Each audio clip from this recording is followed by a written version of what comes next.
Hello, everyone. Welcome to the second episode of Ancile podcast.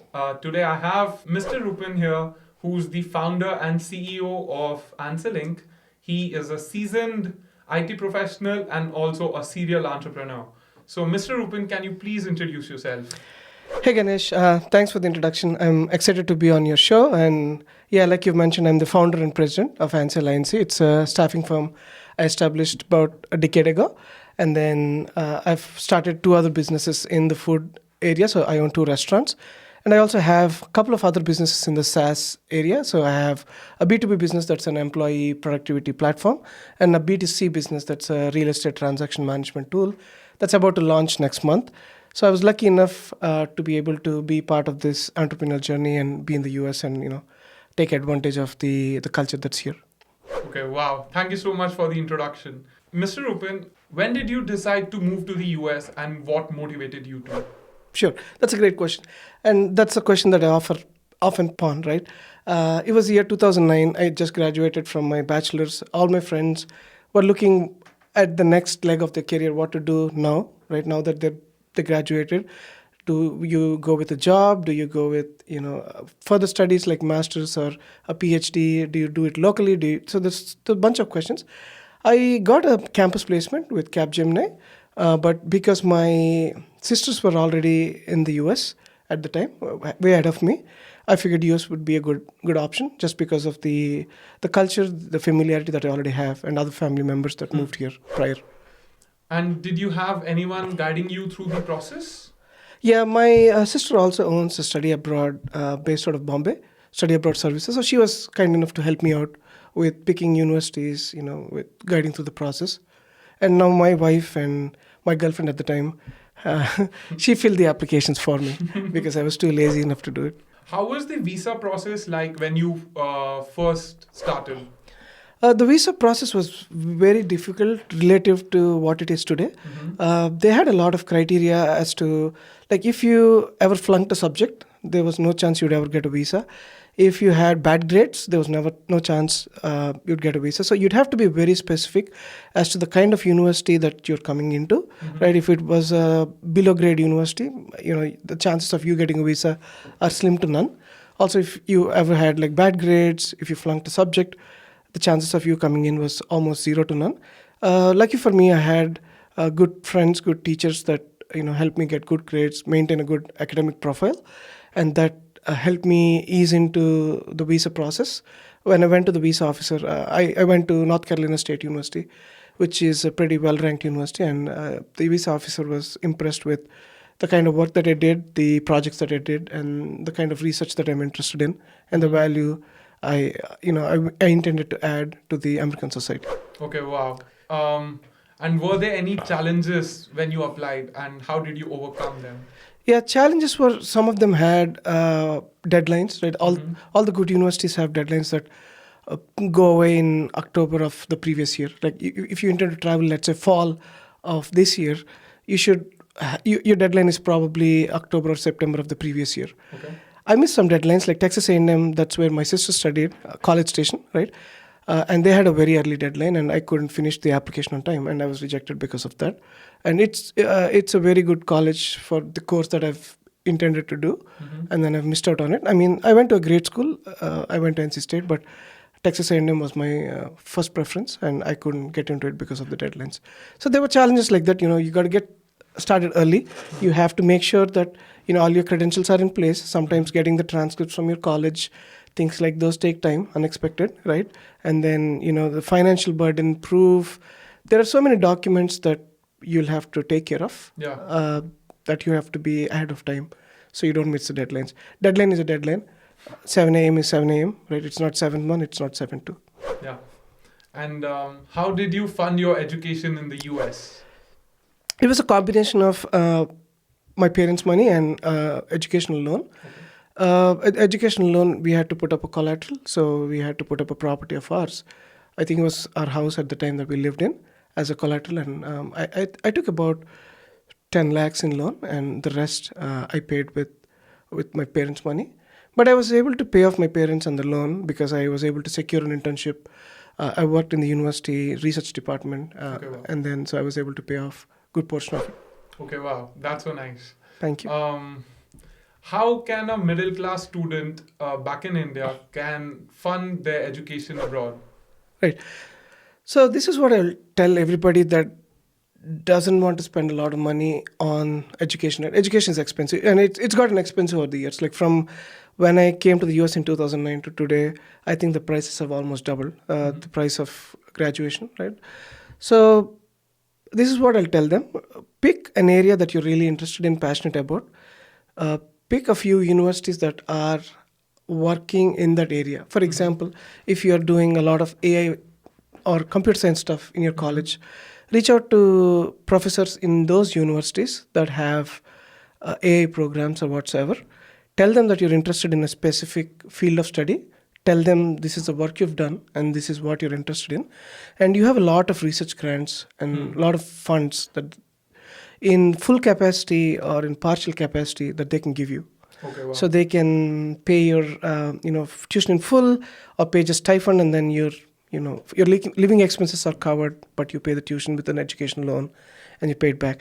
I mean, for most education loans, collateral is compulsory. Some people have collateral, some people don't. But if you do get a full ride, right, if you are funded fully, the visa officer is not going to be worried about your ability to pay tuition. Okay. Because they don't want you to work illegally or in areas that you're not allowed to work.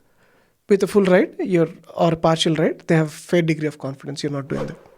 Okay, and how was your experience doing masters in the US? Oh, it's been a complete contrast because India back then is a little different from India today. India has zoomed past in the last 10 years. Developed quite a bit. It was brought up to Western standards, right? But for me, everything was a surprise, right? From the buses in the college to the kind of clothes that the girls were wearing to, overall the professionalism, the discipline. And I remember my first job, as soon as I landed in the US, the gym jobs are the most coveted, right? And then in a bunch of resumes, my resume got picked, and I was very happy about it. And I was late by a minute or so, and they didn't want to hire me because they said, if you're late on the first day by 1 minute, we don't have confidence that you'd be, coming on time. Yeah. And I lost a coveted job. The one that I had in my, eyesights, I had to lose it because I didn't fully understand the culture. So culturally, there were a lot of differences with respect to how they treat time, how professional they are, and how practical they are. Right? Yeah. All the education that we had in India, we didn't know what to make. I mean, we were just, getting by and get good grades in the exams. That was the goal. There was very little practical exposure. But with the US, everything is hand in hand, step in step with what happens in the real world. Companies are coming in. Companies are giving you real world problems. You're solving real world problems. Yeah. Theory is mixed in with practical approach. Yeah. And were there any other bigger cultural and academic challenges that you faced when you landed? I did. A lot of my colleagues did too. They underestimated the overall the grading process, the relative grading process. In India, if you get to 80%, right, they appreciate you. They pat you on the back. They say, "Hey, this is awesome. You did a great job." Right? It doesn't happen in the US. You get 80%, you're still a C grade. You could still end up with a C grade. It's not considered a good grade, even though it's a good number. Because of relative grading and how competitive masters can be, I've gotten bad grades in the first semester. A lot of my friends or classmates did, but we quickly picked ourselves up. We realized what's needed to be done, and then I was able to propel my grades to a better area, a better zone that will help me find a good job. Okay. Okay, Mr. Nrupen, can you please tell us about the first job you got in the US after graduating and what was the salary back then? Sure. So the first job is the research job that I mentioned. Obviously, at the university, I was doing safety research for highways. It was modeling, and it was modeling driver behavior, a lot of simulation. It was $15 an hour, but as a university student living on the university campus, it was a lot of money. It was $15 an hour, but I had an opportunity to make good amount of money. But the first job I went into was, I graduated in 2011. It was peak of the crisis, the 2008 recession, the aftermath of the 2008 recession. And the problem with that has been, there were jobs in the field of study, but it's just that they wanted to hire only somebody with a green card or a US citizen, kind of like how it's turning into now. And back then also it was like that, right? And so I had to take a pivot, and I had to take a chance, and I had to move into the IT industry, which was uh, going bonkers. Like, it was expanding like crazy. Everybody's moving, adopting new enterprise applications, and there was a lot of need, and they were moving it with such fast pace that all of a sudden there wasn't any recession for IT professionals, right? Okay. So I was a transportation and traffic engineer, but I had to make a pivot, join a consulting firm, kind of like what we run today. And then they helped me. He was kind enough to like coach me, train me, and then help me make the pivot into an IT related field. So first job, I think I was making like $55 or so. It was about 8 months before I started applying for full times and moved on to a full time role in the Bay Area. Okay, It was a technology company in the Bay Area, and I think my starting salary was 125,000. Okay, wow. And at that time, that was a lot, right? That was a lot, but Bay Area companies have been competing for talent. And like I said, there's been an expansion of the jobs, and it's just recession took down so many jobs. There was no investment. All of a sudden, there was all this enthusiasm, and Bay Area companies were like Facebook. There was all these like internet companies that were with massive increasing adoption. They had to expand their workforce. Like Meta went crazy, Google went crazy. A lot of companies that in the Bay Area that did, and I was lucky enough to be part of a major tech player in the Bay Area. Okay, wow. Mr. Rupen, can you tell us a little bit about how you started your first business? Sure. The first business was the IT staffing business. It was a natural extension because when I made the pivot myself, I figured out the process. I figured out that there are a lot of students that needed help, like I did, because I was a good student. We went on these different. I think I probably applied to like 5,000, 50,000. I don't even remember. I applied for years together. I mean, I had my research job going on, a part-time, low-paid job, but that was enough to sustain me. But I applied like 50,000 jobs. And most of the times I got really good references too. I had a PhD student who was a colleague or a project mate of mine. She was working at the city of Durham at the time. She strongly lobbied for them to hire me, but they still wouldn't because green card was a requirement at the time.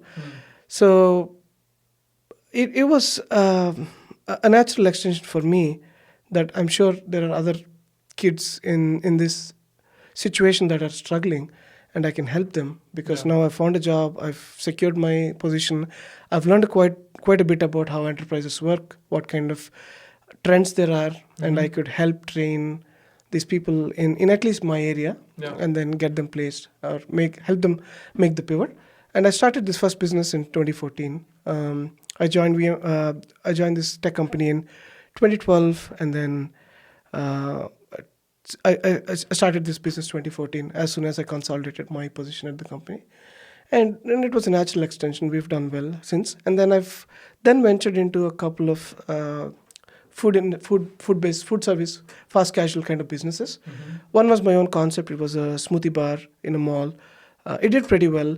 And it was an all-natural smoothie kind of thing because I was playing cricket every weekend, and I figured all the providers there have 550, 600 calories in their smoothies, and then I wanted to do something that's actually healthy. Okay. So the entrepreneurial spirit of the Bay Area, I think, kind of pushed me to start businesses, and then here I am. Okay, wow. What kind of visa do you need to be on to start a business? Can you be on an F1 visa and start something? You can. Typically, any kind of EAD, be it an OPT EAD or be it H4 EAD through asylum, domestic abuse, any kind of EAD, you're allowed to start a business, right? And then the recent confirmation or the recent changes from the outgoing Biden administration says it's relaxed some of the provisions of an H1B or somebody on an H1B being a boss or being a part of their own business, right? Previously, it was a little complex that you can't draw salary. There were a lot of restrictions. So it was hard to start a business on an H-1B or not allowed legally. But now I think the outgoing Biden administration has made it easier. So back in the day, you needed a EAD or a green card. And I got my green card through family. It's a family-sponsored green card. And since I got my green card early, I was able to start this business. Okay. And for those who are on H1B, and they want to start a business, are there any limitations? There are limitations. There are limitations as to number of hours you could work. If you can draw salary from this, so you can't own a majority of the business. You can be a minority partner. Also, you can't draw salary from the business. So there are restrictions. You are tied to an employer that pays your salary. That's how H-1B is kind of restrictive. But I think, again, these recent memos and the changes is a lot of those restrictions. We have to see if the new incoming administration would revert some of those changes or make it difficult. But for now, I think if you're on H-1B, it's a lot easier today than it was 10 years ago to start a business. Okay. As someone who's deeply involved in the study abroad space, what is your perspective on the job market? Oh, the job market is ugly, right? This is the ugliest it has ever been since the 2008 crisis. I've seen this happen in 2008, and I'm seeing this now. Back in 2008, there was a catalyst, right? Banks collapsed, economy collapsed, and then there were no jobs. Yeah. So there is a event-cause relationship. So you could explain what was going on in the market. Today, nobody is able to explain why the job market is bad. Like stock market is going bonkers. S&P just touched 6,000. NASDAQ is creating records, right? The stock market has been doing really well. The currency markets have been doing really well. Dollar is super strong.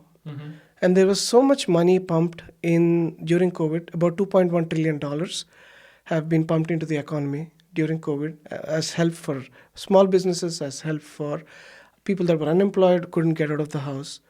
That created a massive inflation and boom. And there's so much money and supply of money. And I wonder what's causing this malaise in the job market, right? It boggles my mind. But I think, my personal opinion, and I'm not a serious economist, in my capacity as a voracious reader, I would say I think they've done all the digital transformation they could from the period of 2020 to 2022. The job market was outstanding. I know a lot of people that were contracting, doing multiple jobs, making a ton of money. Now all of those jobs have crumpled. The digital transformation to cloud has been completed. So there's not as much need for people to actually maintain those softwares or enterprise applications. It's more of, I need a good developer that can do integrations, that can develop or change or modularly use whatever the SaaS applications are providing you, right? So they're not going and maintaining. Like when I joined an IT organization, my IT group had around 20 database administrators, right? Today, there's barely one guy that's doing 5 databases, right? That's managing 5 databases. The DBS were like star of the team, right? They're walking in and you would like clap. It's like Sachin Tendulkar walking in. But today, you're a DBA, come on, you have these 5. And then maybe do you want to do Hadoop? Do you want to do additional applications on top of the 5 databases you're managing? So the enterprise applications have become robust. The backups, the deployments, the upgrades, the clones, they're all automated. They're in the microservices architecture, high availability, scalability, infrastructure's there. You don't need to apply patches. You don't need to apply, all of that is taken care by the SaaS providers themselves. So there's only a small group of people that are getting these jobs. And those are, highly skilled developers that are not only doing the job of development, they are now doing QA themselves, like testing themselves. They're doing the integrations themselves. They're doing the CI/CD deployments or DevOps kind of work themselves. So one guy is now a 10x engineer. Like previously, if you needed like 30 engineers, you just need like one guy. Yeah. Okay. With all the tools there are, and it's only going to get worse with the productivity increases that AI is bringing in. Like right now, we only saw improvements from SaaS platforms, right? What if AI comes in? What happens to these developers, right? They're supercharged. Right. And then you don't need as many developers either. Okay. So, since you mentioned that getting a job right now is very hard, will you recommend international students coming to the US to pursue, let's say, masters or bachelors in computer sciences or data sciences or something? That's a very good question and a very difficult question, right? I think you'll hear different answers from different people. Different people have different perspectives, and I'm going to give you my perspective on this topic. So, my perspective is when we started our careers, I told you I started at 125,000, right? But a good developer that has really good development skills, that has a computer science background, maybe a master's from a good college or even a PhD from an average college, he would get like 160K, right? And I was getting around 125. As wages went up, as IT industry boomed and wages went up, let's say I was making 200, 250. He was making 350 at the end of the cycle, right? At the end of the boom cycle, let's say 2022. Since 2022, there has been a divergence, meaning the 220s and the 250s are now going back towards 150s, right? An experienced guy, enterprise, the DBA that I talked about, that is managing 5 DBs, so his workload has increased, but they're able to find people like him for 150,000, right? But the guys who are making 350,000, the really good developers, the 10x engineers, are making above $1 million. So there's been this divergence in the pay scales depending on the nature of the job and then how skilled you are, how deep you are within computer science. You're an AI, Gen AI, ML engineer, or if you're, anything related to those fields, or a full stack developer with deep expertise in application development, your numbers are very different, your opportunities are very different versus somebody that's a data scientist or an general enterprise application kind of guy, right? So having said this, my conclusion would be, unless you're willing to go the extra mile and go deep in a vertical in one specific area. If you take AI, the AI has multiple different verticals. You have vision technology that's used in cars and some of those ADAS kind of areas. You have generative AI and LLMs. You have IoT devices that are help with railway maintenance or that are AI based, right? So there are different applications of AI today. And you could be in any of these fields and you could pick a vertical and you have to be willing to go super, super deep into one of these areas. If not, I don't think the benefit is there. I mean, it's still a slightly better lifestyle and slightly marginal better pay than what you can make in India, even with the 120 or the 150. But it's gone down substantially, and 150 is not what it aimed to be. Like raising a kid, and let's say your wife doesn't work, 150,000 is a burden, especially in the Bay Area. It's where house prices, like San Jose, the median house price is almost $2 million. $2 million is the median. It's not the mean. Median is the most common price of the homes, right? That's $2 million, which is outrageous. But that's what it is, and if you're trying to live off of 150K, trust me, you're not going to be happy. Yeah. So what do parents and students most likely get wrong about studying in the US? That's been changing for a little bit now, because back then, parents did not have as much visibility into what happens in the US, right? They send the kid off on the plane, and they hear from him maybe once a month, phone cards, recharge your calling cards, that kind of stuff.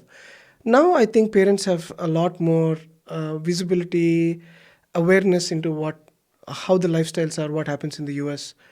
And also the Indian lifestyle, due to the large Indian population there is now. I think you can pretty much live the Indian lifestyle here without changing a whole lot of parameters. you abide by the laws, but you could like do shopping at the Indian stores, eat at Indian restaurants. Even Costco has a lot of like Indian stuff that they're selling. So the awareness has changed, the awareness levels, because of number of people that travel within your family, or what you could see in the videos and stories that the other people tell, Instagram. It's changed the perspectives of the parents. So, and also the development of India and the infrastructure development and the boom that came in India, all the beautiful buildings, all the nice offices. Parents always want best for their kids, but they also want the kids to be as close to them as possible. I see some of the parents discouraging them or discouraging kids from coming to the US because they think India is good enough and their kids can still stay close to them. But I think US still is the top destination. India has still quite a bit of advancement in technology or in the ecosystem. India has a little bit of ways to go before it can catch up with the US or the size of the market that US is a 27 trillion GDP. That's quarter of the GDP of the world.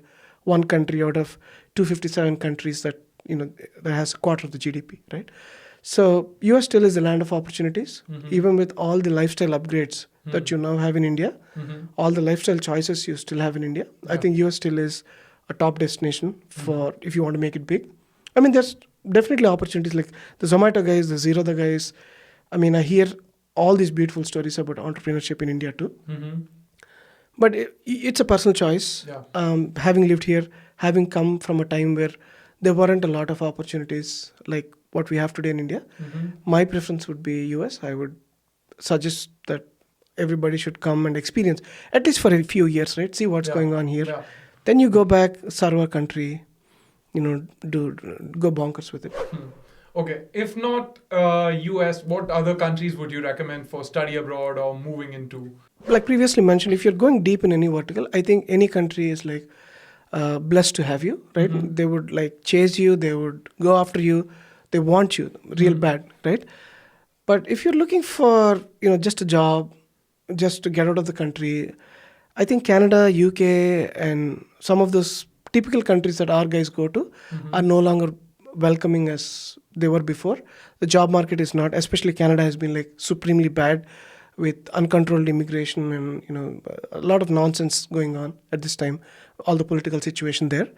I think Australia, Ireland, Italy, Germany have been doing really well. So from our study abroad services, the data has been speaking in volumes, and it's been telling me that the change has already happened from UK to Ireland, like Canada to Germany or Italy, and Australia also has been like a top destination. Like the minimum wage is $25, so that you're making pretty good money in Australia too. And what lessons have you learned from your entire time here in the US? I mean, before coming to the US, entrepreneurship is a far-off concept, right? I grew up in a household where my dad was a central government employee. I always thought I would go into government service or some kind of a job like that. Entrepreneurship was not in my family, not in the vicinity. It was a distant idea or a abstract idea. It wasn't a reality. Like some of the Gujaratis or the Marwadis or some of those like business families, right? Growing up in a household like that, coming to the US and seeing what's possible, the scale of things, how big things can get from a small idea. All the internet companies, the food companies, all the industrial mega complexes, and the professionalism, and it's just, it blows my mind. Even till date, how far these companies have brought humankind. Like Apple, for example, right? Apple's been life changing for the world, and also it's created around 20 to 30,000 millionaires within the Cupertino area. Just one company, 30,000 people that are worth about $10 million, right? And there's now Nvidia, there's Meta, there's Google. I mean, there's ServiceNow. There's so many companies that brought so much wealth. As an entrepreneur, you're not only building wealth for yourself, but you're also building wealth for the rest of the folk around you. And that's what's important. Apple's been a mainstay, and Apple's been, a wonderful inspiration for me. Okay. Mr. Nrupen, concluding with a final question, let's say if you were still there in India, what do you think you would be doing right now? I would have probably started with the job, the campus placement that I got, and then aspired to come to the US on an H1B later, maybe, because that's what most people were doing at the time. But if I stayed long enough, I think there are enough opportunities in India now in the FMCG market. Like food industry has been growing. There are other areas, consumer D2C areas, D2C brands that picked up pretty well. So I would pick one of the D2C, like how Boat was successful, the Shark Tank guys. Yeah. I see some of those episodes in Shark Tank, and there have been D2C companies that are doing thousands of crores in business. Yeah. I would pick a D2C brand and probably run with it. Okay. Okay. Thank you so much, Nrupen, for joining us for this episode. Hopefully, see you soon again in the future. Thank you so much, guys, for watching this episode. See you again in the next one. Bye bye.